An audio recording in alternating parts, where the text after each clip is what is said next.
Mi nombre es Rosa Ángel Castillo eh, y soy, o fui más bien dicho, amiga de la infancia de Gabriel Vergara. Entonces mi relato va a ser en base al conocimiento que tuve de nuestro compañero, nuestro amigo, nuestro vecino. ¿Usted sabe dónde nació Gabriel? Eh, yo, yo creo que él nació acá. No sé exactamente porque nosotros llegamos a vivir a Villaseca cuando yo tenía como 5 o 6 años. Y entonces él vivía acá. Pero por el hecho de su abuelo haber sido trabajador del fondo Guamalata, yo pienso que él nació acá. Porque cuando llegamos nosotros ya su mamá había fallecido. Entonces él estaba siendo criado por su abuelita paterna. Entonces yo, eso, los detalles porque yo era un año menor que él. Entonces, como nosotros llegamos a vivir acá eh, el año 59 por ahí más o menos, entonces no lo conocí, no tengo conocimientos anteriores y además que éramos casi de la misma edad. ¿Y la familia de él entonces era de tipo minero, campesino, obrero? No, campesino, campesino, Campesino. campesino, toda su familia. La familia paterna de él era una familia muy numerosa. eh, y ellos vivían acá, entonces por eso supongo que nació acá y no fuera, porque su papá era de acá, sus abuelos paternos eran de acá. Sí, señora Rosa, ¿ustedes eran entonces vecinos? ¿Y cómo lo recuerda usted de la niñez a él? ¿Cómo era de niño? Sí, pues, nosotros éramos vecinos porque las casas que existen hoy, la variación que tuvieron en el terreno cuando se construyen las que hoy habitamos, eh, fue de algunos metros nomás. Entonces seguimos siendo vecinos cercanos y compartíamos, íbamos a la escuela del pueblo de Villaseca, que era una sola sala de clase para todos los cursos. Y, y él iba un año, debe haber estado en ese, porque yo llegué a primer año a esta escuela y él debe haber estado como en segundo, porque un año mayor. Y también en esta escuela estaba un hermano de madre de él, que era muy unido. Lamentablemente ese hermano falleció hace como 2 años. Eh, ellos eran muy unidos. Todos los hermanos porque él tenía varios hermanos de madre y eran todos muy unidos y con su hermano de madre y padre vivían con la abuelita. Vivían frente de nosotros. Entonces, cuando nos asomábamos a la ventana o a la puerta, siempre nos veíamos. Entonces, el saludo, eh, siempre, siempre.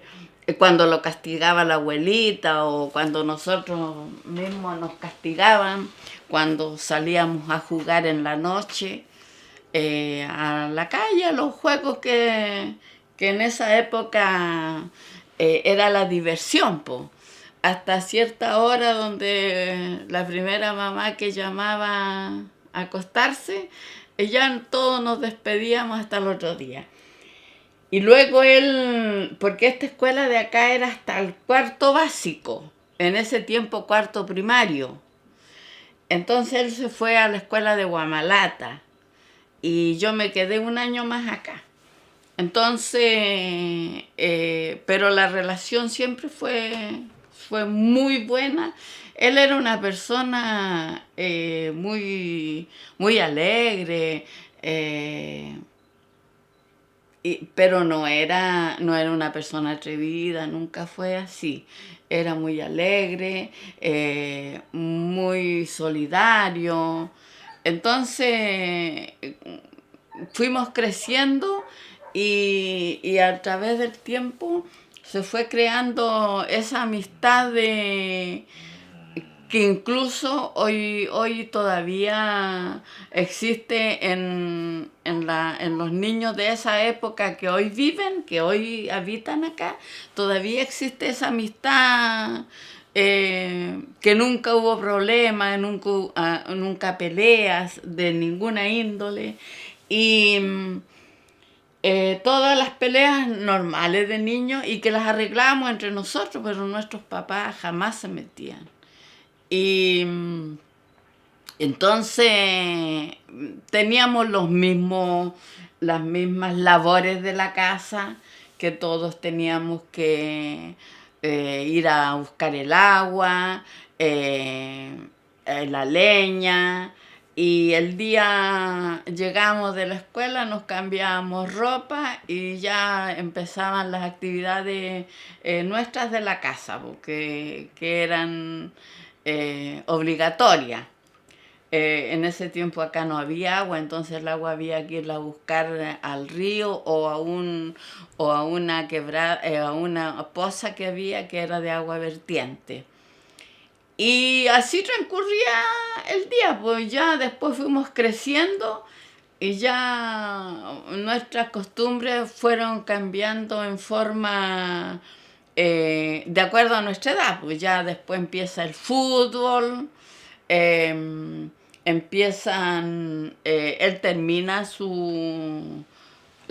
en ese tiempo su sexto primario en Guamalata y ya él no va a la escuela.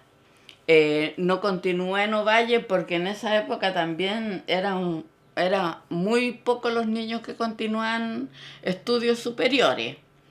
Entonces él no va y se queda trabajando en el fondo. Y también, entonces, continuó la amistad, pues. Los domingos el fútbol, por las tardes también ir a pichanguear y, no, y lo demás en nuestras distracciones propias de la edad, ir a bañarse al río, etcétera, etcétera. Luego viene la etapa en que ya todos los que trabajaban acá la mayoría eran gente joven, muchachos jovencitos. Entonces ya empiezan las inquietudes por la organización y todas esas cosas, y él pasa a formar parte. Va a hacer el servicio militar. Por eso en las fotos que lamentablemente a mí no me agrada mucho, pero las fotos que se ven de él, o sea, las que se publican, son de cuando él fue a hacer el servicio militar.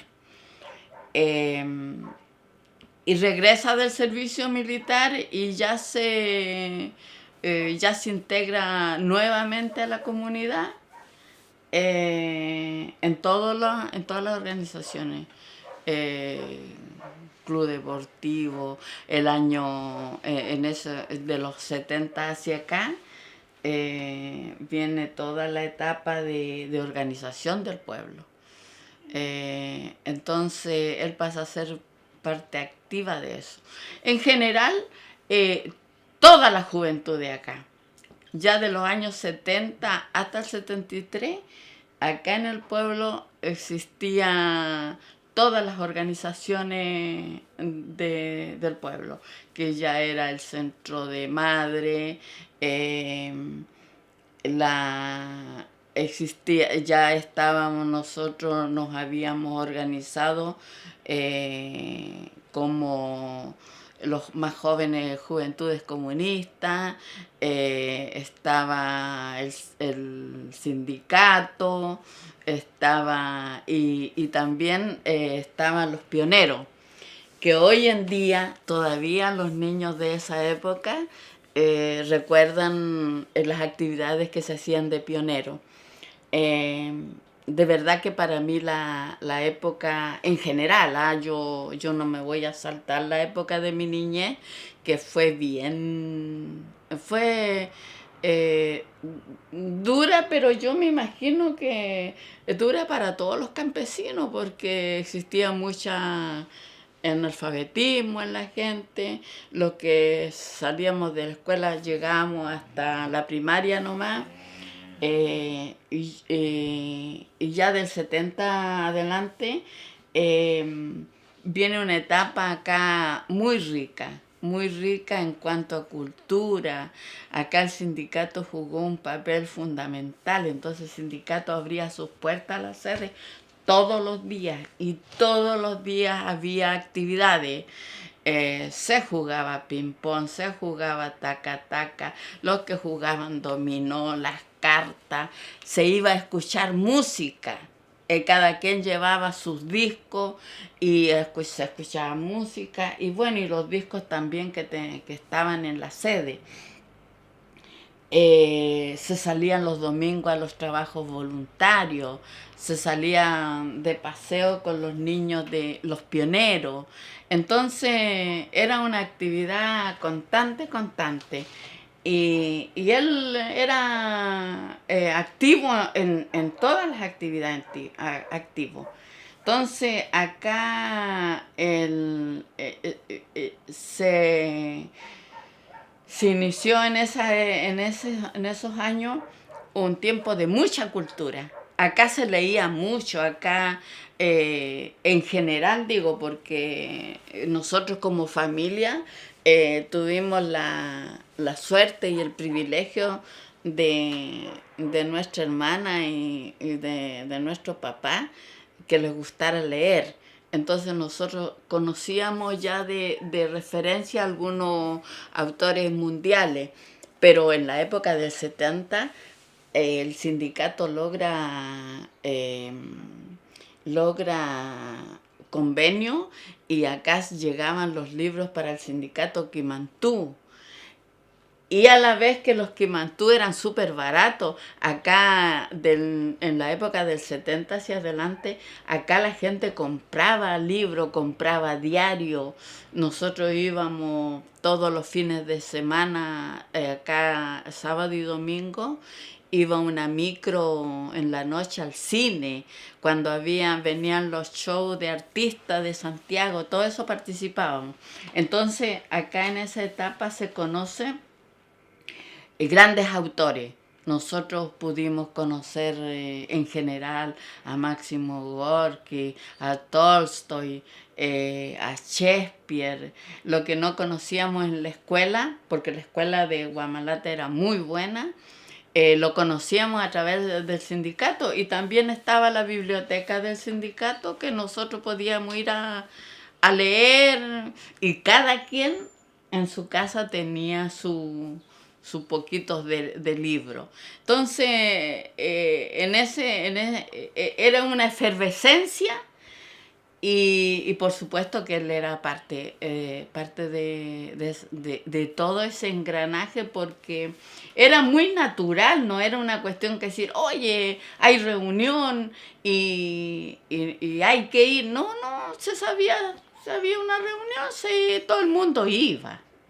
Entonces, y los días en que no había reunión, el local sindical estaba abierto permanentemente en las tardes.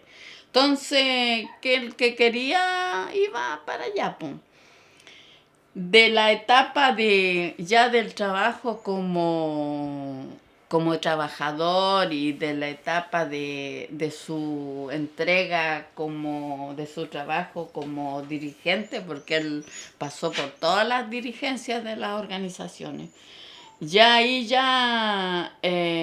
yo no puedo hablar con con mucha certeza, porque yo también cumplía otras tareas, ya yo, como digo, siendo un año menor, pero en ese tiempo como que se notaba. Hoy día no se sabe quién tiene 15 años y quién tiene 12 años. Pero en ese tiempo sí, pues, y como habían otras cosas, cada quien hacía sus tareas. Entonces, en la parte trabajo del fondo, ahí yo no puedo hablar más que las cosas generales. Y ahí ya le viene la etapa a las otras personas que fueron compañeros de trabajo, del trabajo mismo, del trabajo dentro de las organizaciones sociales. Eso le corresponde ya a otro, en este caso a Nino, porque él fue, además de ser compañeros de trabajo, de dirigentes, eran yuntas, ¿no? Ellos salían de fiestocas.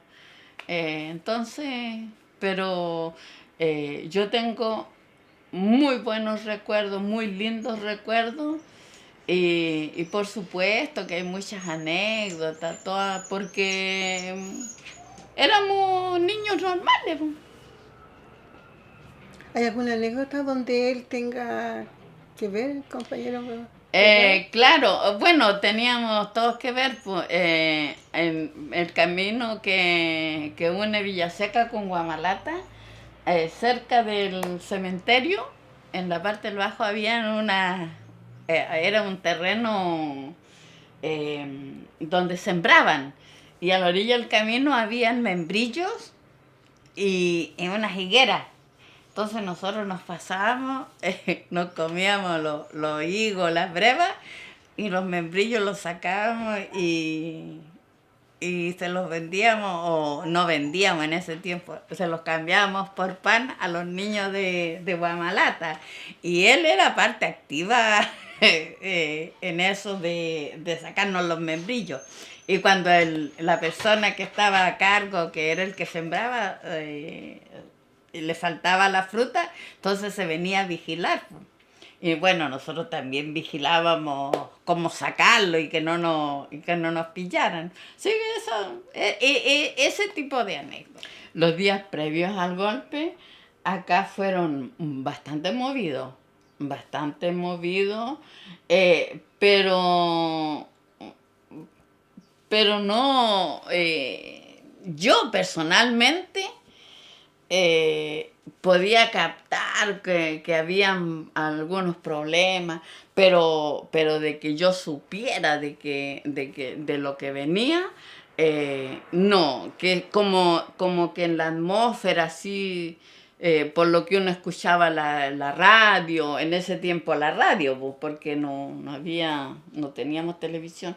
Entonces, sí, había una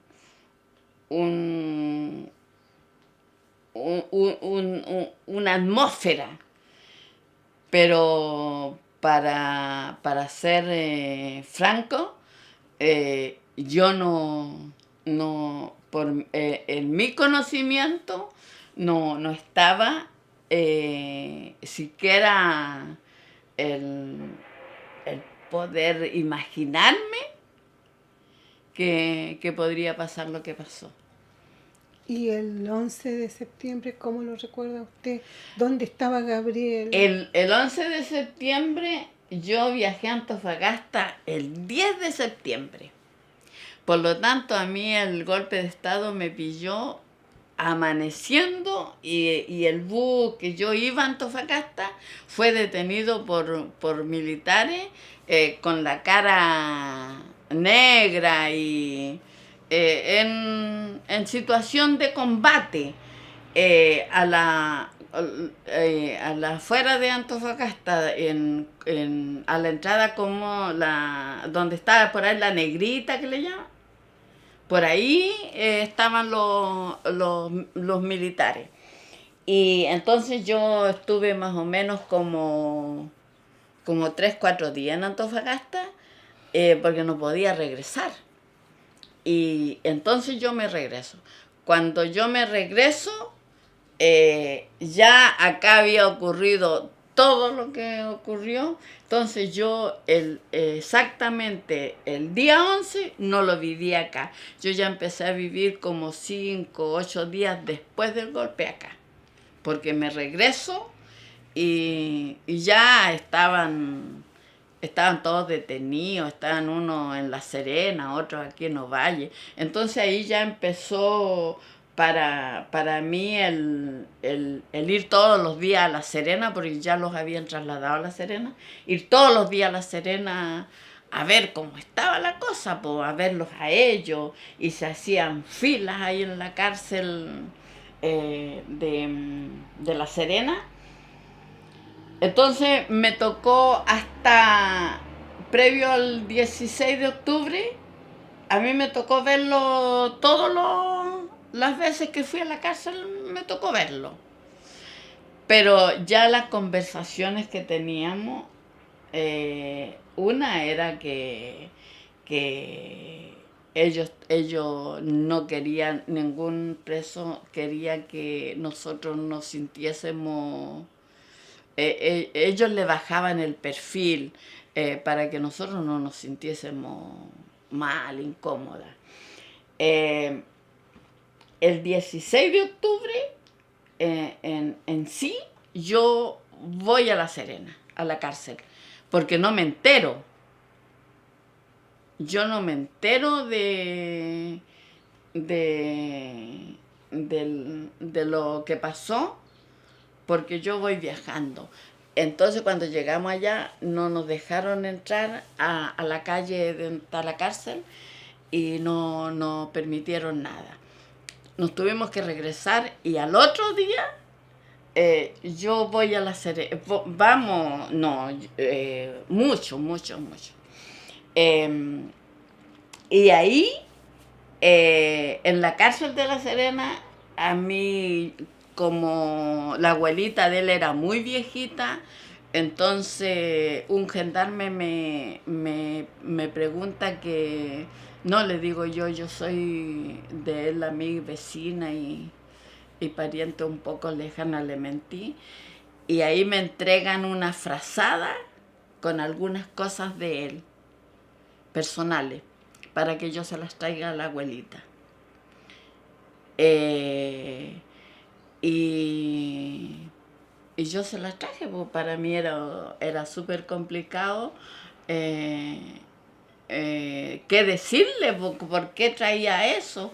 Y la verdad que cuando llegó a la casa ya se habían enterado por los bandos y todas las cuestiones, lo que había pasado. ¿Usted se enteró que lo habían fusilado cuando llegó a la cárcel recién? Sí, porque a él lo tienen que haber matado como a las 12. La verdad que no sé, pero yo me entero cuando voy a La Serena, yo no me entero acá. ¿Y cómo a qué hora llegó usted allá? Allá se llegaba como tipo, bueno, en ese tiempo las micro, eran micro las que recorrían, pues. Así que yo tengo que haber llegado como a las 11 de la mañana, 12 del día, porque me acuerdo que las micros se demoraban una cantidad. De acá había una empresa que se llamaba Al Azul y se demoraba mucho, mucho, mucho. Pero nosotros los que fuimos a la cárcel no nos enteramos nadie hasta llegar allá. Pero tampoco nos enteramos en detalle, pues si nadie decía nada, si solamente cerraron la calle. No podíamos entrar. Ahí recién les llamó la atención a ustedes qué pasó. Claro, que algo había pasado y nada más, pues. ¿Cómo reaccionó la gente aquí en Villaseca con lo que pasó, compañero? Ay, esto era un velorio, po. Además que habían acá varios detenidos. Entonces eso fue terrible porque ya se empezó a pensar, además que vienen los comentarios, po. Y se empezó a pensar que en cualquier día a cualquiera le sucedía.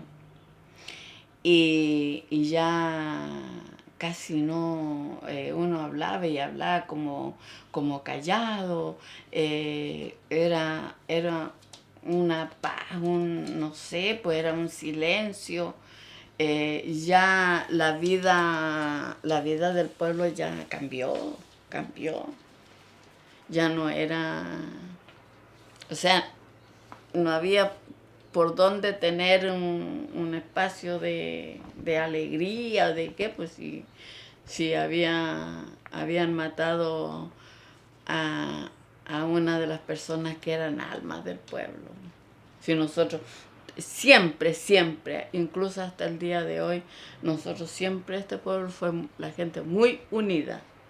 Acá las vecinas no andaban peleando unas con otras, ni por los niños, ni por nada. Acá no se peleaba. Entonces era un pueblo demasiado unido, solidario. Entonces fue un golpe muy duro, muy duro. A estas alturas, ¿qué se ha hecho después respecto al caso de Gabriel Vergara aquí en el pueblo?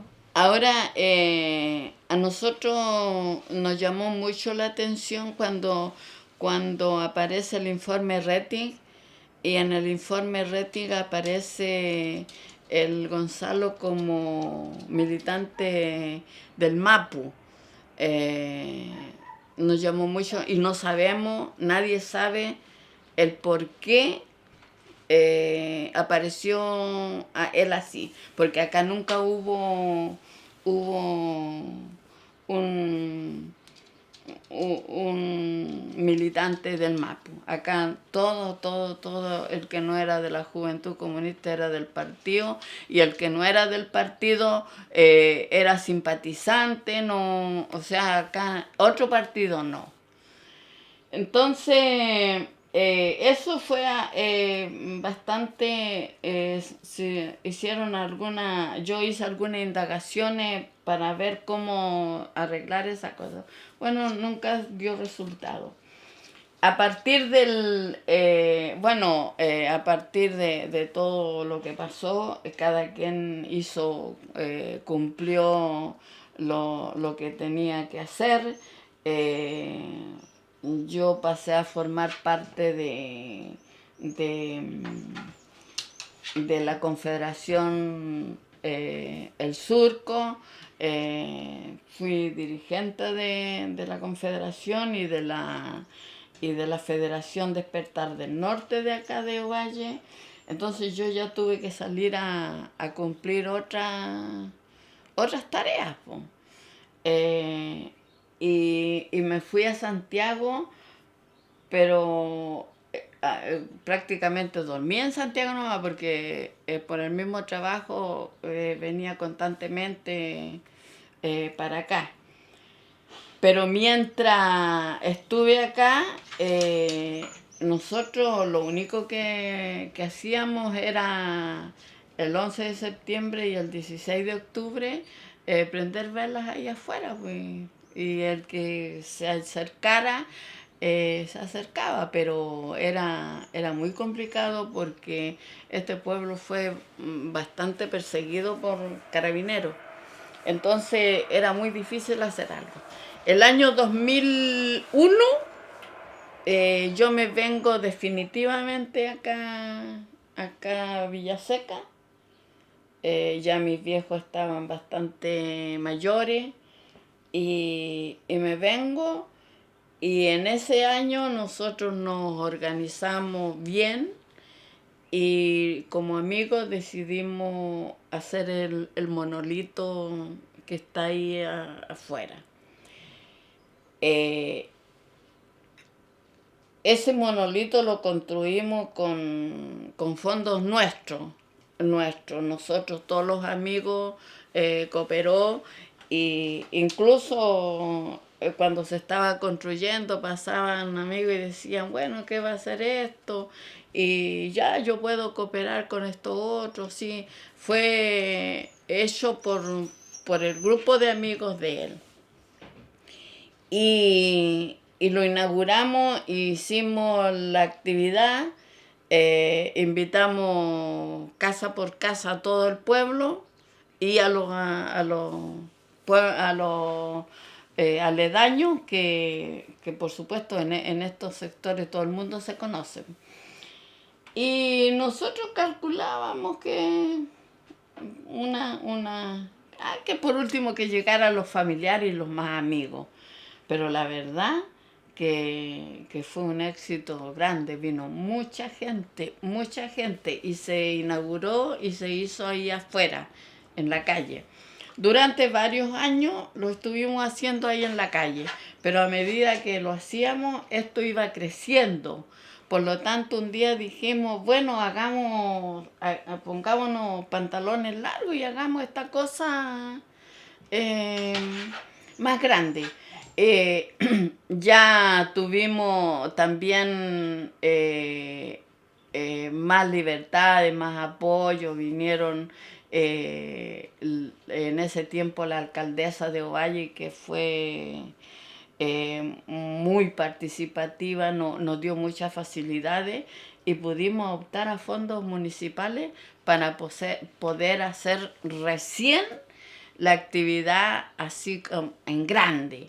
Y en ese año nosotros nos contactamos con Sol y Lluvia, y Sol y Lluvia aceptó venir. Recuerdo siempre su actitud solidaria frente a esta situación, y me acuerdo que ellos vinieron, nosotros les dijimos, tenemos 500 lucas, no tenemos más. Y ellos era primera vez que hacían una actuación de esta índole y en un pueblito chiquitito.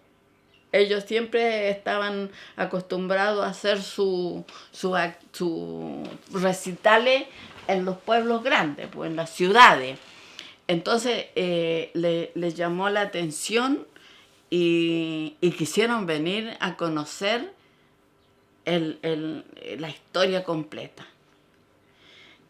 Porque se la conté y ellos les llamó mucho la atención, y en este caso el Amaro dijo, bueno, acá vamos nosotros por 500 lucas. Y se hizo y acá no le avisamos a nadie hasta tener todo hecho, confirmado. Y pusimos un pasacalle que venía Sol y Lluvia. Nadie lo creía, todo decía, pero ¿cómo es posible? Y acá nos unimos todas las organizaciones para poder enfrentar esta cuestión, porque nosotros teníamos que recibir a como más de 10 personas para recibirlos con almuerzo, once, comida y todo lo que significaba atender un montón de gente. Y también conseguirnos en el municipio, todos los escenarios, todo lo que significaba. Fue un trabajo muy grande.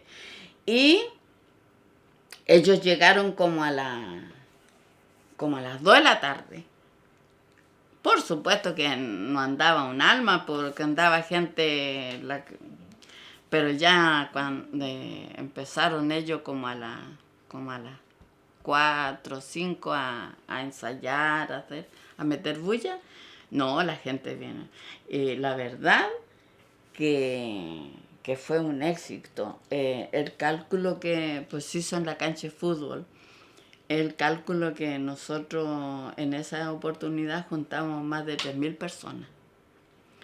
Más de 3.000. Otros dicen que 5.000, porque eso estaba lleno de vehículos, lleno de todo. La gente de Ovalle venía. Y lo hicimos nos conseguimos estas pantallas grandes para ir pasando las imágenes de todos los compañeros. Nosotros cuando hemos hecho la actividad en grande, nosotros siempre es para todos los compañeros, para todos, no solamente para los de Ovalle, sino que todos ahí le rendimos el homenaje. Entonces, en ese tiempo los grupos de acá de Ovalle ya se peleaban por venir a ser teloneros de Sol y Lluvia. Lo hicimos, yo creo, estuvo viniendo Sol y Lluvia seguido, casi todos los años. Y en una oportunidad trajimos al grupo, ay, ¿cómo se llama esto? Un grupo también de Santiago, que le puso música, el que le puso música a las últimas palabras, y de Allende. Pero no dio el resultado, el grupo excelente, instrumentalmente muy bueno, pero acá pegaba Sol y Lluvia. Así que los volvimos a traer y ya una vez que termina el periodo de la alcaldesa, a nosotros se nos empieza a complicar para pedir los fondos. ¿Marta Lobo, la alcaldesa? Sí, Marta Lobo. Y después nos conseguimos con La Serena y ahí pudimos hacer, me parece que ese fue el último homenaje que hicimos en la cancha con Sol y Lluvia. Y lo hacíamos todos los años. Ya se había hecho un normal, ya pues la gente ya sabía todo. Y además que la presencia de Sol y Lluvia era muy cercana. Ellos es un grupo muy cercano. Entonces la gente, los autógrafos, las fotos, que aquí, que allá, y estar comiendo y todo. Y ya después ellos empezaron a venir también con la familia, con los niños chicos, les gustaba mucho. Y bueno, y de ahí en adelante ya ellos nos hicimos parte, somos amigos, y ellos siempre están atentos a que podamos hacer alguna actividad con ellos. También hicimos un libro donde nosotros nos costó mucho hacer el libro porque nosotros queríamos contar la historia de Villaseca, pero nos decidimos por contar la historia de las organizaciones sociales, porque para contar la historia de Villaseca ya casi todas las personas estaban muertas, pues entonces no había a quién recurrir para eso. Pero sin embargo en la parte de organizaciones sociales estaba la mayoría. Entonces nos decidimos por eso, hicimos el libro con entrevistas. Nos encontramos un gran amigo nuestro, que es Galo Luna, y él como antropólogo, él nos hizo el libro. Ese libro está hecho, yo diría, por nosotros, porque fue muy revisado. Él nunca se arrancó con los tarros. Fue un libro muy compartido y nosotros quedamos muy satisfechos de él. Se hicieron 2 ediciones y bueno, a grandes rasgos eso es lo que nosotros como pueblo hemos hecho. Usted, en relación al compañero Gabriel Vergara, todo esto tiene que ver con él y está todo muy relacionado. ¿Usted quiere agregar algo más sobre esto para finalizar? La verdad que... Una consulta primero. ¿Sí? ¿Cómo era él físicamente? Él era alto, Y era siempre fue gordito, así, grueso, grueso. Eso no significaba que fuese... No, él era grueso, grueso, jugando fútbol, todo, entonces se mantenía muy bien, pero su contextura era más bien grueso. Y siempre usaba su pelo cortito y él era muy dedicado a su persona, él siempre andaba impecable, le gustaban mucho las camisas así azul marina, y él era muy preocupado, siempre andaba olorosito, y muy caballero. Es muy caballero, era una persona muy querida. Dicen que después que la gente está muerta todos son buenos, que hay un dicho, pero en el caso de él no, él fue siempre de chico. De chico él fue muy querido, bueno para la broma, y aceptaba bromas.